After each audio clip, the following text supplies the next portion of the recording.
Šis kūrinys vadinasi Nutylėjimai. Matote pirmą ir antrą darbą, jie gali būti eksponuojami, bet taip pat gali būti eksponuojami atskirai ir kartu.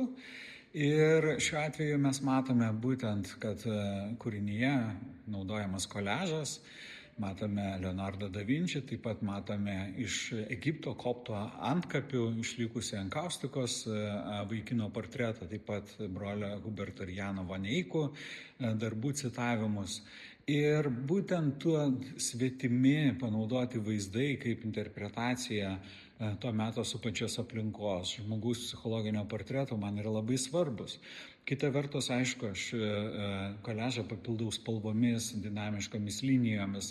Tas kontrastas tarp juodų linijų, ryškių spalvų, jis kūrė tokį, sakyčiau, irgi sudėtingumo, tarsi numegzto pasaulio vaizdą.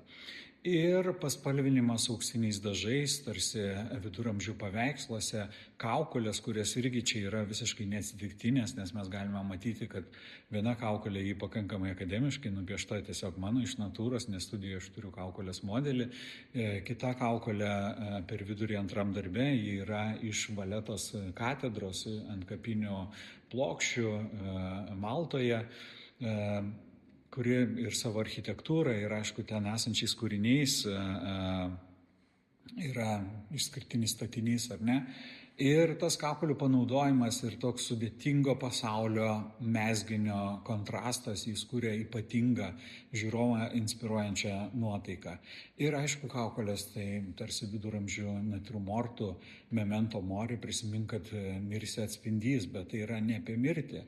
Prisimink, kad mirsi tam, kad gyventum šiandien ir kad švęstum gyvenimą.